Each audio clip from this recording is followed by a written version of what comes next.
Mesdames et messieurs, bonsoir, bienvenue à votre magazine de prédilection Synopsis et magazine de la rédaction de Canal Congo Télévision. Au menu, nous allons aujourd'hui aborder la question sur la commémoration de la 60e anniversaire de l'accession de notre pays, la République démocratique du Congo, à la souveraineté internationale et nationale. Comme vous le savez, notre pays, depuis son accession à la souveraineté nationale et internationale, se débat toujours dans des sérieuses difficultés économiques aggravées par des puissances inavouables, de certaines puissances étrangères qui font fi de nos aspirations le plus légitimes. En ce moment-là, jusqu'à ce jour, le Congo a toujours été une véritable vallée des larmes, du fait et du sang sur presque toute l'étendue du pays. Des lugubres cris de détresse et de désolation, d'innombrables proférations, de paroles de haine, donc tableau sombre et tragique, aboutissement logique d'un enchevêtrement des situations qui remontent dans ces lois. Moi, en tant que journaliste, ma tâche n'est point de les décrire, car je n'ai ni la compétence, ni le temps nécessaire pour ce faire, mais j'ose dire depuis ma bord que la crise de notre pays s'insère dans le cadre des affrontements d'intérêts capitalistes ou nôtres. Et nos propres faiblesses internes ont plus d'une fois contribué à favoriser la confusion parmi nous, au même moment où les usines et les maisons de commerce coloniaux chanter la prospérité. La méthode de l'impérialisme nous dépasse et s'insère dans le cadre de la politique. Partout où surgit un conflit, il y a toujours la présence étrangère vigilante, impitoyable pour mettre à contribution nos vies et nos faiblesses. Et quant à nos faiblesses, ça constitue également un moyen facile ou naturel de maintenir les colonialismes anciens ou de faciliter l'avènement du nouveau. Voilà pourquoi nous avons saisi et offert cette problématique. Pour ce faire, nous allons en parler avec un habitué de cette émission. Il s'agit donc de M. Norbert Yamba. Il est cadre de l'Union pour la démocratie et le progrès social, président de la nouvelle vision panafricaine. Bonsoir M. Norbert Yamba. Bonsoir, merci pour l'invitation. 60 ans, ou la commémoration plutôt des 60e anniversaire de notre pays à son accession à la souveraineté nationale et internationale. Comment voyez-vous ça? Souveraineté nationale et internationale, 60 ans. Écoutez, on n'acquiert pas une souveraineté, la véritable souveraineté, avec les traités ou les accords internationaux. Je crois que nous avons oublié qu'au-delà de la reconnaissance internationale, il fallait conquérir certaines autonomies. Avant que les colonisateurs n'arrivent, je pense que nous, on fonctionnait. Nous, on travaillait. Nous avions une certaine souveraineté. Nous avons eu la liberté indépendante sur le plan culturel, sur le plan spirituel, sur le plan éducatif, sur le plan économique, sur le plan diplomatique. Nous en avions. Ça s'appelle des valeurs endogènes. Mais lorsque le colonisateur arrive, et puis voilà, il est arrivé un moment où on dit vous êtes décolonisé. Mais on a signé un traité, on a signé un accord, il y a eu reconnaissance de cette souveraineté, mais nous ne sommes pas allés au-delà. Certes, sur le plan international, on a un État. Mais aucun État ne peut fonctionner sans fondation. Aucun État ne peut fonctionner sans racines. Aucun État ne peut fonctionner sans valeur endogène. Il fallait, au même moment qu'il y a une reconnaissance internationale, c'est au même moment que nous devrions faire pour reconquérir nos anciennes valeurs qui ont fait véritablement la fierté de l'Afrique ou de nos États ou de nos royaumes à l'époque. Malheureusement, tel n'a pas été le cas et donc nous sommes dans un processus d'indépendance sans indépendance. Monsieur Norbert Yamba, 60 ans après l'accession ou, je dirais, l'indépendance de la République démocratique du Congo, nos compatriotes sont devenus des anti-panafricanistes, des néocolonialistes, en faisant également recours à l'assistance technique et financière étrangère, en oubliant que notre élite aujourd'hui est d'abord d'arracher l'indépendance économique et spirituelle. Qu'en dites-vous? Je vous ai dit qu'on n'est pas indépendant. C'est une indépendance nominale. Nominale, vous l'avez dit. Et cela a été préparé et planifié, programmé dans un processus qui a commencé avec la révolution commerciale, qui a abouti à la traite négrière. Et ces nègres sont devenus des esclaves des maisons et des champs. Après cette étape de la traite transatlantique, il y a eu la colonisation. Ils sont installés pour exploiter véritablement nos ressources. Et puis après l'étape de la colonisation, il y a eu l'étape de la décolonisation inachevée, où les Occidentaux dirigent par des personnes interposées. Ces personnes reçoivent en retour le maintien au pouvoir et construisent une certaine mendicité internationale, dont l'aide internationale dont vous faites allusion. Oui. L'aide internationale n'est pas une aide, c'est un piège pour continuer à nous incarcérer, à nous emprisonner dans une logique, n'est-ce pas, de domination. Et quand on est dans ce néocolonialisme, on a vécu également ce qu'on a appelé la guerre froide, où on a divisé l'Afrique entre les modérés et les progressistes, etc., suivant les différentes puissances d'argent. Et puis aujourd'hui, c'est la mondialisation. Donc, à différents niveaux d'atterrissage, il y a le maintien, n'est-ce pas, de l'Afrique, le maintien de nos pays dans une sorte de domination. Et tout ce qui se fait dans les cas des relations Europe, ou j'allais dire Occident, et l'Afrique, ce sont des pièges, ce sont des mécanismes de pérennisation de ce pouvoir qui a commencé avec la traite négrière. Et donc, aujourd'hui, nous n'avons aucune autonomie sur le plan spirituel. Le système qui est mis en place, c'est un système religieux importé. Le système politique, c'est un système importé. La démocratie occidentale, le droit gréco-romain ou romano-germanique ou anglo-saxon. Sur le plan éducatif, c'est le système éducatif, n'est-ce pas, occidental. Excusez, oui. Sur le plan économique, c'est le même système occidental importé. Sur le plan sanitaire, c'est le même système de logement, d'alimentation, etc. Tous les systèmes sont étrangers. Mais faudra-t-il admettre aujourd'hui que la colonisation est venue surprendre en fait la République démocratique du Congo dans un état de décomposition politique et économique?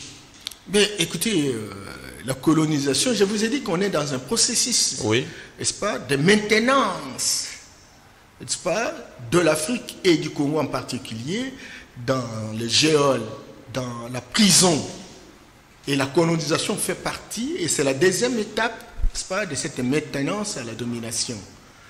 Tu vois? Et donc, la colonisation, c'est tout simplement un mécanisme qui a permis, n'est-ce pas, à l'Occident, n'est-ce pas, avec la révolution industrielle, d'avoir des matières premières, des ressources qui pouvaient être transformées chez eux et créer des richesses additionnelles,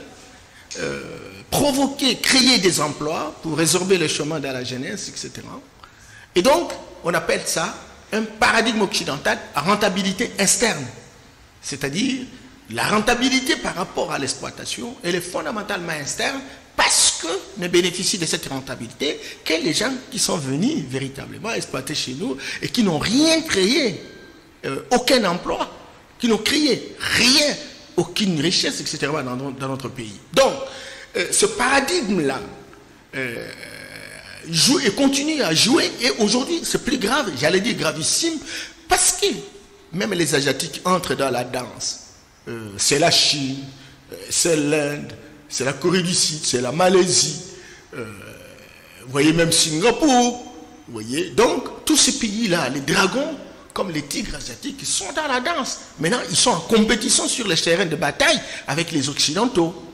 Et même, il y a des prédictions qui disent que la Troisième Guerre mondiale aura comme terrain de prédilection, n'est-ce pas, l'Afrique. Et donc, aujourd'hui, plus que jamais, on ne ressent pas dans les chefs de l'élite la capacité de visualiser, de photographier la situation et de rechercher des solutions de fond par rapport à ça. Parce que tant qu'il y a une sorte de compétition, il y a une sorte de surveillance entre les puissances. Et donc, on a la possibilité, une opportunité d'assurer des manœuvres pour que nous puissions nous en sortir. Malheureusement, on est dans les débats de bas étage, on est dans les débats individualistes, dans les débats interistes, dans les débats clientélistes et népotistes. Mais Seigneur Yamba, lorsque le roi des Belges voulut lancer son aventure coloniale au Congo, les discours étaient serrés, consistant à faire admettre que la civilisation supérieure devait être transposée vers les zones des ténèbres congolaises. Et c'est dans cette optique que les Congolais ont intériorisé l'évidence selon laquelle le passé est une grande préoccupation dans nos démarches politiques. Mais vous ne voyez pas que on ne fait pas la politique en fonction du passé. Parce que la politique aujourd'hui, ou soit l'économie, telle que vous l'avez évoquée, est une projection et une anticipation de l'avenir. 60 ans après, qu'est-ce que l'élite congolaise a fait pour l'émergence de la République démocratique du Congo? Merci. L'élite congolaise n'est pas consciente. Modeste Moutinga l'avait déjà écrit. La République des inconscients. La République des inconscients. Oui. Cela est une assertion vraie, véritable même. Pourquoi? Parce qu'effectivement, si on avait des hommes et des femmes conscients, on ne serait pas là où on en est. Donc lui-même est inconscient et vous aussi, M. Norbert Yamba. Oui, mais nous, on commence à réfléchir. Il a commencé à réfléchir, ce n'est pas aujourd'hui. Et vous me connaissez que je suis dans la réflexion. Ne serait-ce que la réflexion. Au lieu de prendre tout son temps à acheter un bas, boire et faire n'importe quoi, etc. Même sans jeter un coup d'œil pour apprendre ne serait-ce que quelque chose. Je suis désolé d'avoir une élite qui ne travaille pas. Vous savez, à l'époque où l'Afrique était puissante, tous les dirigeants avaient un savoir immense. Il fallait être un érudit pour être pharaon. Une polyvalence inouïe. Aujourd'hui, il faut poser la question aux différents hommes politiques, combien de temps ils prennent pour réfléchir sur l'avenir du Congo. C'est difficile. Sinon, on aurait des bouquets, on aurait des propositions qui sont larguées sur le marché pour embrigader ou drainer les gens autour de cet idéal commun. Il me semble que tel n'est pas le cas. Et donc, on se trouve en situation où les enjeux sont complexes, les enjeux sont compliqués, les problèmes sont immenses, mais en face d'une élite qui n'a aucune conscience et qui n'a même pas le profil pour résoudre les problèmes. Et ça devient un problème. Ça devient un danger public. Vous savez, en 2000, il y a une étude qui a été faite par le PNID. Cette étude a révélé, au regard de la photographie qui a été faite, que le Congo-Kinshasa pourrait prendre ne serait-ce que la situation de 1960. Il fallait faire 75 ans de mise à niveau, de mise en place, de mécanismes qui permettent véritablement de relever le défi. Là, vous faites allusion au plan Van Bilsen. Bien entendu. Non, pas Bilsen. En 2000, il y a un travail, oui, une étude qui a été faite par le PNID. En 2000. En 2000. Oui. Et l'étude dit, presque en conclusion, que si la situation se dégrade, si l'élite congolaise ne change pas de comportement, d'attitude et d'état d'esprit, si on continue au fil du temps à dégrader la situation, il ne faut pas s'entendre même 75 ans, il ne faut pas même pas s'entendre à ça. On ira de siècle en siècle. Et c'est ça. Et je suis même tenté de dire qu'on ira de millénaire en millénaire. Pourquoi? Simplement parce que le débat de fond n'est pas là. On est dans des petites choses, dans des petites querelles individualistes où chacun veut devenir riche le même jour. Et personne ne pose la question à qui que ce soit. Et même lorsqu'on tente de mettre en place un système de surveillance mutuelle pour que la justice soit indépendante, pour que l'Assemblée fasse ses lois, l'exécutif exécute ce qu'on lui donne dans un programme bien précis, etc. Il y a empiètement, il y a... on ne veut pas ce système de surveillance, on ne veut pas les mécanismes de collaboration qui a été mis en place par cet arrangement institutionnel, et chacun veut contrôler telle ou telle institution qui, en réalité, devrait se surveiller mutuellement. Et donc c'est que très clairement, comme il n'y a pas un système de surveillance mutuelle, c'est que très clairement, il y aura empiètement, et comme il y aura empiètement, à ce moment-là, le pays ne va pas avancer. Mais c'est Norbert Yamba, puisqu'il y a empiètement, vous ne voyez pas que quelque part c'est une faiblesse. Et quant à nos faiblesses également, ça constitue un moyen facile ou naturel de maintenir les colonialismes anciens ou de faciliter l'avènement du nouveau. Ben, écoutez, maintenir le colonialisme ancien, le colonialisme existe jusqu'à aujourd'hui. Oui. Il existe par la religion. Les religions sont importées fondamentalement par des dieux exclusivistes. Et pourtant, nous avons vécu 100 000 ans sans qu'aucune autre race ne puisse exister. Nous n'avons jamais vu Dieu. Avec l'arrivée de l'Occident, qu'on nous a dit que Dieu était blanc, avec une barbe, et qu'Adam et Ève étaient des blancs, et que Jésus était blanc, les anges étaient blancs. Mais c'est la race noire qui a existé. Mais le mystère de la piété est grand. Dieu s'est fait chair et habité parmi nous, mais c'est Norbert Yamba. Il faut faire beaucoup d'attention, parce qu'en force d'être abrutis fondationnels, nous avons perdu véritablement notre génie.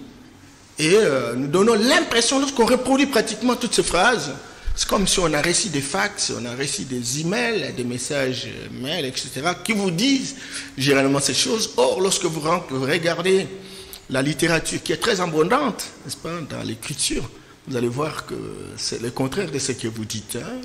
C'est 8 siècles avant Jésus-Christ. Il y a eu des gens qui ont tenté véritablement de réfléchir et d'écrire, etc. Beaucoup d'histoires sont des légendes. Il faut faire beaucoup. Mais à quelle place vous voulez situer Dieu? Non, je voudrais simplement. Il est spirituel, il est invisible. Je voudrais dire que oui.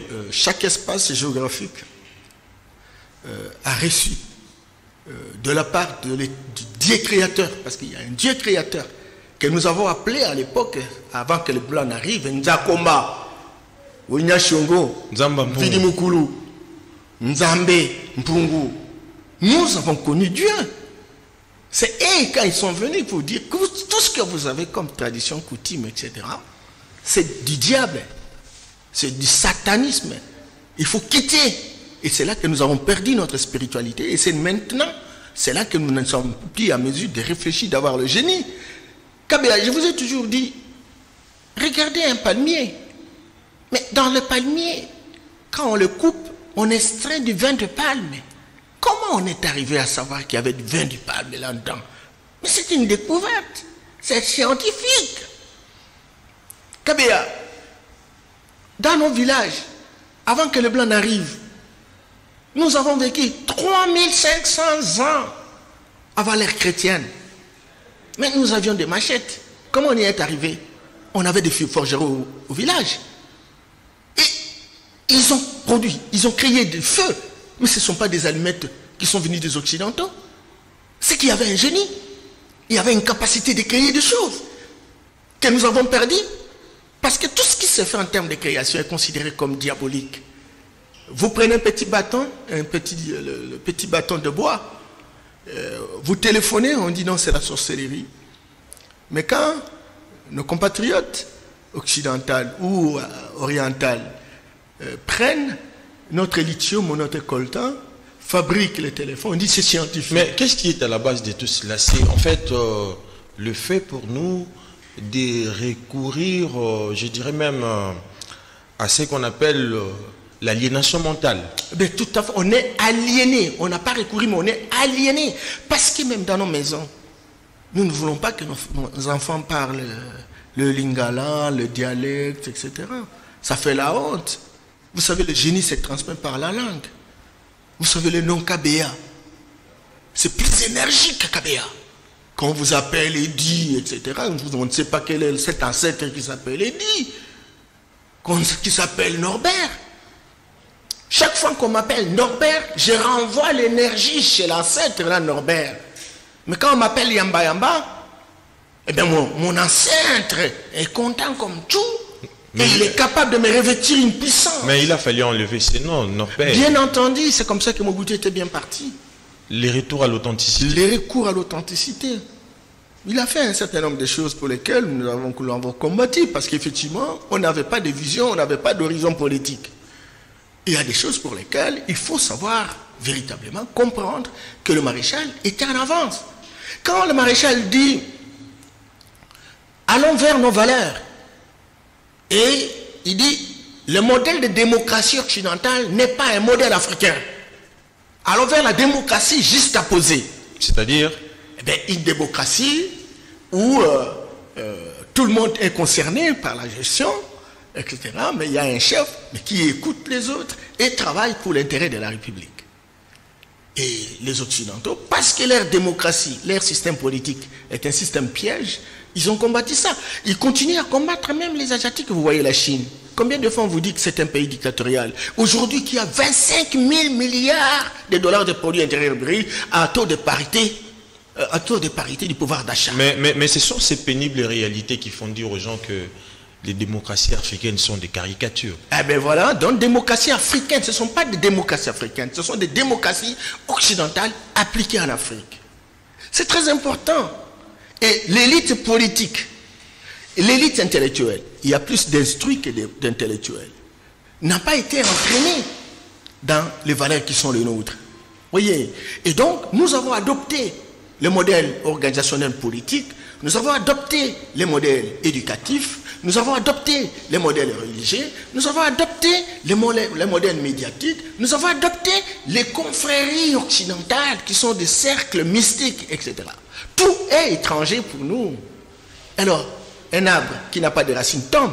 Nous n'avons pas de fondation. Nous n'avons pas de racines. Alors, les gens ont tendance à dire, mais c'est 60 ans, c'est zéro. Oui, 60 ans, c'est zéro. On fait comment? Est-ce qu'on va continuer sur la même lancée où le système religieux est étranger, importé, où le système politique est importé, où le système éducationnel est importé, où le système économique est importé, tout est importé. Nos femmes, pour devenir belles, veulent utiliser même les cheveux, n'est-ce pas, de toutes ces femmes qui sont mortes, etc., dont on nous vend, soit de Brésil, soit de l'Inde. Tu vois ce que cela représente? Et donc, on n'a même pas besoin de nos cheveux crépus, qui véritablement facilitent notre originalité. Tu vois un peu? Quand les enfants parlent français, on dit non, je suis dans une famille civilisée. Et vous l'avez dit. Kabeya, et je tiens à vous le dire, en tant qu'un esprit multidimensionnel, qu'il n'y a jamais un esprit multidimensionnel. Qui est esprit? Vous? C'est moi, non? Ah, mais c'est normal même. Mais vous croyez quoi? Vous parlez avec qui là? Vous parlez avec un esprit. Et je suis à la 3e dimension. Je vais terminer cette émission en atteignant la 5e dimension. La 6e? Non, non. Je ne peux pas te créer de problème. Pourquoi? Non. Mais explique-nous. Parce que toi, tu ne peux pas arriver à la 6e. Tu ne peux pas arriver à la 6e. Mais vous savez que la 5e dimension, ce sont des âmes qui sont sous lesquelles réclamer la vengeance. C'est pour ça que vous dites. Non. Oui. Toi, tu es dans la logique occidentale. Où tu reproduis ce qu'on t'a dit, écrit dans un document, oui, pour lequel vous croyez être le seul référentiel. Mais moi, je ne suis pas dans cette approche-là. Je suis dans une approche foncièrement amphocentrique, où nos ancêtres étaient aussi des hommes et des femmes qui avaient la capacité de transformer leur environnement. Vous savez, Kabeya, c'est au Xe siècle qu'on a eu l'industrialisation. Je suis allé dans une province de l'ouest de France, à La Rochelle. J'ai regardé comment ils travaillaient à l'époque. J'ai vu le film et j'ai posé des questions quand j'ai vu une grande maison dans la mer. C'était des remparts qu'on construisait à l'époque lorsqu'il y avait des guerres au XIIIe ou XIIe siècle, etc. Mais il n'y avait pas de démocratie dont on parle. Ils avaient un modèle référentiel, ils ont travaillé sur leur processus organisationnel. Et puis bon, voilà, ils ont eu un modèle de démocratie que nous avons copié. Kabeya, regarde. Lorsque vous voulez monter une science dans un pays, il faut que cette science réponde aux valeurs de ce pays. Et cette science va permettre d'améliorer, de moderniser, de théoriser les valeurs d'un pays. C'est très important.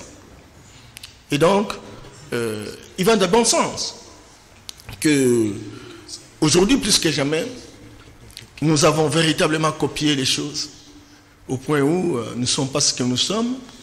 Et je pense qu'on a intérêt de travailler dans le sens de restaurer notre génie. Et j'ai beaucoup aimé Kabea lorsque j'ai suivi le discours du président de la République du 30 juin, lorsqu'il a dit « Mes frères congolais, on peut tout faire. Si on ne change pas de paradigme, on n'y arrivera pas. » Le paradigme qui nous a caractérisés depuis 1960, c'est un paradigme occidental à rentabilité externe. On exploite, on amène le brut chez eux à l'étranger, on transforme, on crée de l'emploi et on essaye véritablement de produire des richesses additionnelles chez eux. Entre-temps, nous continuons dans la pauvreté. Et le président de dire que maintenant plus que jamais, il faudrait mettre en place un paradigme fondamentalement africain, congolais, où on extrait, n'est-ce pas, nos ressources naturelles, on les transforme et on les commercialise. Cependant, quand on les commercialise, on a la chance de créer une chaîne de valeur ajoutée, laquelle chaîne de valeur ajoutée va permettre à ce que, à la première société d'extraction, on va créer, n'est-ce pas, des minéraux, on va produire des minéraux, mais on va créer de l'emploi, on va créer des richesses, on va engager des gens, ils vont payer les taxes, ils vont renflouer les caisses de l'État. Oui. Et dans une deuxième société de transformation, on va encore engager des Congolais, on va encore créer des richesses, on va payer et on va renflouer les caisses de l'État. Et la troisième société, celle de commercialisation, dans les différents produits que nous avons, potentiellement riches. Et si on fait cela, et c'est comme ça que le président a même prévu dans son programme ce qu'on appelle des zones économiques, des zones industrielles. Et beaucoup de pays, par exemple, comme le Brésil, à l'époque, ils ont même acheté des technologies. Nos universités doivent être transformées, doivent être converties en des laboratoires de production, justement, des technologies, des sciences, etc. Des visionnaires comme Cheikh Anta Diop disait à l'époque, jeunes Africains, armez-vous des sciences. Armez-vous des sciences. À science égale, compétence égale. Mais comment vous allez changer le pays au moment où vous n'avez pas des sciences? Puisque nous parlons de l'indépendance, 60 ans après, que peut-on retenir aujourd'hui de la conscience collective? Non, la conscience collective, elle est foncièrement déficitaire. Parce qu'il n'y a pas eu indépendance. Ni sur le plan spirituel, ni sur le plan politique, ni sur le plan économique, social, diplomatique, éducationnel, etc. Il y a eu un accord de reconnaissance de la souveraineté internationale. C'est un accord qui ne permet pas au pays de bouger, au pays d'être libre, parce qu'il n'est pas basé sur les différentes autonomies. C'est cette diversité d'autonomie qu'on aurait pu reconquérir lorsqu'on était avant que les Occidentaux n'arrivent chez nous. Et donc, on s'est contenté de l'accord. Entre-temps, l'homme qui a signé avec nous l'accord, il a mis en place des différents pièges au travers de la religion pour anéantir notre spiritualité, au travers de l'éducation, pour divorcer avec les besoins qui sont les nôtres et nous donner une éducation qui ne correspond pas véritablement à nos besoins. Au travers de la politique, à nous donner un système politique qui ne correspond pas véritablement à notre culture, à notre âge. Et donc, ça devient l'objet de querelles et vous entendez CENI, élection. Tout ça, c'est penser au modèle occidental. Et nous n'avons pas la même culture que l'Occident. Et alors maintenant, excusez. Oui. Il y a aussi le système économique. Tous les systèmes économiques, vous entendez. J'ai défendu une thèse pour parler de la croissance économique. C'est bizarre ça. La question de la croissance, c'est une question qui a une littérature abondante, mais occidentale. On ne peut pas partir de valeurs africaines et générer une forme d'économie. Je vis quand même au Cameroun, quelqu'un comme Bombassang, qui a écrit un livre sur un génie africain sur le plan économique. Mais toutes les thèses que nous défendons ici sont des thèses qui portent sur des valeurs. La copulation, en fait. C'est comme ça qu'on nous appelle des perroquets, des abrutis fondationnels. Donc, nous, pendant les 60 ans, on n'a pas réessayé de reconquérir ce qui a été nos valeurs, qui a fait la puissance de l'Égypte antique par le passé, etc. Mais on est resté dans ce schéma-là. Aujourd'hui, les médias deviennent un piège, parce que les médias, à longueur de journée, nous montrent que les Occidentaux sont des référentiels. Les ONG c'est un piège, parce que ça nous montre que, voilà, seul l'Occident peut apporter l'assistance. Excusez que je termine. Oui. Les organisations financières internationales sont là pour donner, n'est-ce pas, l'attitude qu'elles sont en train de nous aider, et pourtant, c'est une fausse modestie, c'est un piège, parce que tout rentre chez eux. Lorsque vous regardez les multinationales qui viennent conquérir des grands marchés chez nous, voyez, avec des critères, expérience internationale, etc. Nous n'avons pas de gens qui ont l'expérience internationale. Et donc, celles, les multinationales qui viennent, qui réussissent à avoir tous les marchés chez nous, etc. Vous avez, par exemple, les syndicalistes, mais les syndicalistes ont des référents, n'est-ce pas, en Occident.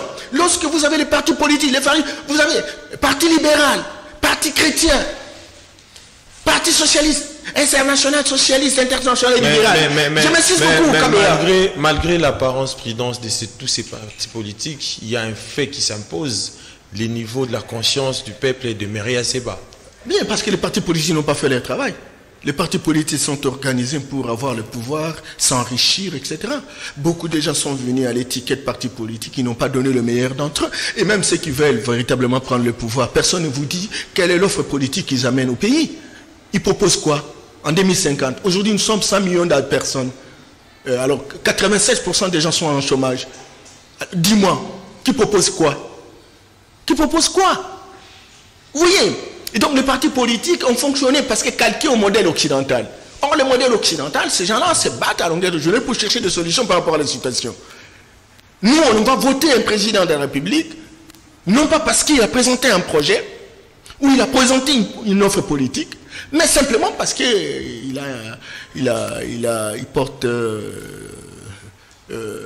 il est mannequin, il est gentil, etc. Le maréchal a dirigé pendant 32 ans. Tout le monde disait le maréchal, tout puissant, etc. Mais qui a l'idée de maréchal? Il propose quoi pour changer la situation de notre pays? Et on est revenu Raïs, etc. Donc, Mac... Voilà. Et je me suis beaucoup, oui. On reste. Et même ceux qui se prétendent véritablement être intellectuels sont porteurs des noms des individus, mais pas porteurs d'un projet. Voyez, lorsqu'on parle de clivage idéologique, il n'y a pas de clivage. Il n'y a pas un débat de fond pour dire, voilà l'idéologie qui est la nôtre aujourd'hui, etc. On a manqué ce qu'on appelait l'horizon politique. C'est-à-dire ce voyage qui nous permet de pouvoir aller jusqu'à 50 à 100, 200 ans, pour voir si véritablement, quel deviendra le monde, et nous prenons des mécanismes. C'est comme si on est en train de voir l'Occident. Norbert Yamba, attends du devoir. Il faut également associer un fait cruel. Les Congo a souffert aujourd'hui de l'absence d'un homme fort qui possède également un leadership à la dimension du pays. Partagez-vous vraiment cet avis? Vous savez, j'attends même ceux qui ont eu des responsabilités comme Premier ministre dans ce pays, dans une conclusion, dit, écoutez, on dit, qu'est-ce qu'on peut faire? Et il critique, il fait bien le bilan. Et il dit, il faut un leadership exemplaire. Waouh! Un leadership. Quel est le contenu qu'il donne au leadership? Parce qu'il a été responsable. Il a fait quoi? J'ai vu les gens qui aujourd'hui deviennent des donneurs de leçons, etc., ont été au pouvoir pas moins de 4 ans. Une année après, il a des maisons en étage, etc., des télévisions sous satellite, etc. L'autre riche, des universités, des hôpitaux, des hôtels 5 étoiles, etc. Et la population. Donc, voyez, alors, et c'est pas normal. C'est vraiment malhonnête de faire des propositions comme ça dont vous n'avez pas de contenu. On ne peut pas faire une proposition superficielle, philosophique, et vous n'avez pas un contenu. L'État est dépassé. on va voir des hommes et des femmes qui viennent simplement parce qu'ils ont eu la chance d'être nommés. Et quand on l'a nommé, ils croient qu'il est plus intelligent que tout le monde. Non, non, non, non, non, non, non, non. Vous avez eu l'occasion de démontrer de quoi vous êtes capable. Vous n'avez pas été à la hauteur si c'est de devenir vous-même riche. Et vous venez avec des solutions élémentaires, avec des phraseologies philosophiques, pour tromper la vigilance de tout un peuple, semble-t-il, dans la résignation. Eh bien, il faut qu'il y ait des hommes et des femmes qui savent analyser, visualiser les choses pour dire, il faut arrêter avec des conneries. Au sein, M. Norbert Yambemba, au sein des, enfin, d'une manière spécifique, hein, au sein des concerts des nations, que peut-on attendre aujourd'hui d'une nation réduite à la mendicité chronique, dont les manifestations culturelles sont confinées au flanc, je dirais, d'un folklore biaisé, alors que les institutions politiques du pays ont été conçues pour domestiquer et effrayer et non pour faire participer. Qu'en dites-vous? On n'a pas d'institution, KBA. On n'a pas d'institution. L'institution président de la République, il y en a? Mais non, ça c'est une démocratie, c'est un arrangement institutionnel importé. KBA, au XIIe siècle. Et vous voulez qu'on puisse créer quoi à la place? Oui, mais il a existé ce qu'on appelait la Confédération des royautés. À l'époque, au XIIe siècle, oui, au Mali, il y avait un Soudiata Keïta qui, visiblement, a organisé des expéditions qui ont découvert l'Amérique. Vous voyez, avant Christophe Colomb, avant les Chinois, nous avions ces génies-là. Nous avions un modèle d'organisation. À l'époque, au XIIe siècle, il y a eu à 1236 la création de la charte des droits de l'homme. La constitution des droits de l'homme. 44 articles. À l'échelle mondiale, on n'en avait pas encore. Mais c'est tout ça qu'il faut capitaliser. On ne peut pas avoir la faculté des sciences politiques qui ne fait que répéter à longueur de journée les théories des autres. Est-ce que c'est là amener l'Afrique au développement, mais c'est un grand frère parce que nous sommes dans la répétition, nous sommes dans la récitation, nous n'inventons pas des choses qui sont adaptées par rapport à notre situation, Kabea. Vous ne pouvez pas accepter d'avoir un État souverain, indépendant, mais qui ne fait que répéter, n'est-ce pas, à longueur de journée, les idées des autres. Et c'est comme ça que lorsque les universités sont là, nous avons besoin que ces universités fonctionnent comme des laboratoires de création des idées alternatives. On ne peut pas se présenter comme un scientifique sur les idées des autres. Vous ne faites grimper sur les idées des autres. On est scientifique que lorsque on est parti de ses valeurs, on est parti de son patrimoine culturel et on essaye de théoriser, de moderniser et avoir quelque chose qui permette à la société d'avancer parce que tout doit être adapté par rapport à l'âge culturel d'un peuple. Et donc nous avons des scientifiques qui sont nés dans un espace bien déterminé mais qui ont les solutions d'un autre espace. C'est comme ça que vous voyez, je suis pénaliste. Oui, tu es pénaliste, ok. Mais attention, et vous utilisez quel droit? Parce que le droit pénal a une vocation axiologique, c'est-à-dire a la vocation de respecter les valeurs endogènes.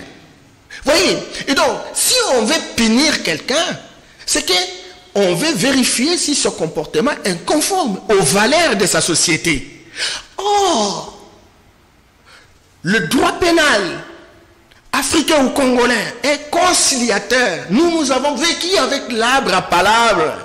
Mais nos chercheurs, nos juristes pénalistes viennent imposer le droit gréco-romain chez nous, qui porte sur d'autres valeurs en dehors de nôtres, et on nous les impose. Et ils disent, nous connaissons tout. Et voilà le résultat. Mais c'est normal, nous sommes arrivés pratiquement à la fin de cette émission. J'aimerais que vous puissiez terminer à répondre à cette question, M. Norbert Yambemba. La plupart des gens, ou des analystes qui ont fait des analyses sur les problèmes inhérents plutôt de la débâcle congolaise, se sont limités à une seule sphère statique, en dénonçant l'État, la corruption et la mauvaise gouvernance. Or, les spécificités culturelles restent aujourd'hui les véritables épésanteurs entre l'État et la société. Tout à fait, Kabea. Celui qui dort sur la natte d'autrui dort par terre. Kabea, on ne rase pas la tête d'une personne à son absence. Kabea, un arbre fut-il un baobab qui n'a plus de racines tombe. Kabea, on ne coupe pas un pantalon pour un lézard sans tenir compte des sakés. Kabea, celui qui veut griller le maïs s'approche du feu. Comment on peut nous imposer des systèmes étrangers sans tenir compte de nos racines? Comment on peut nous imposer des systèmes sans tenir compte de nos valeurs endogènes? Et tant que nous n'aurons pas mis en exergue nos valeurs endogènes, qui relèvent véritablement de ce patrimoine culturel, on n'ira nulle part. C'est comme ça que nous, on est en train véritablement de vaguer, de fonctionner au gré des vagues, etc. Donc, nous avons intérêt aujourd'hui, sincèrement. La fin, votre mot de la fin d'ailleurs. De revisiter la religion. Oui. De revisiter le système éducatif. De revisiter le système politique. De réorganiser le média pour que nous puissions relier notre culture. De construire nos confréries mystiques, philosophiques, et les remplacer par des confréries, ce qu'on appelle des cercles ésotériques étrangers. Nous avons besoin, n'est-ce pas, d'organiser nos organisations non gouvernementales qui, en réalité, doivent être revêties d'un certain nombre de caractéristiques pour avancer. Et nous avons intérêt aujourd'hui de revoir notre organisation politique et aller dans le sens de la création d'un État fédéral, la création des États-Unis d'Afrique, parce qu'avant que le blanc n'arrive, nous avions seulement un seul État. On nous a saucissonné et on veut davantage nous saucissonner. On n'aura pas de solution. Il faut aller, mais il faut des panafricanistes dans les instances de la République. Eh bien, nous sommes arrivés pratiquement à la fin de votre mission Synopsis. Nous avons ici pour vous M. Norbert Yamba Yamba. Il est cadre de l'Union pour la démocratie et le progrès social et puis président de la nouvelle vision panafricaine. Avec lui, nous avions parlé sur la question de l'accession de notre pays à la souveraineté nationale et internationale. On se retrouve les vendredis prochains avec notre invité, mais d'ici là, portez-vous bien et bonne suite des programmes sur Canal Congo Télévision.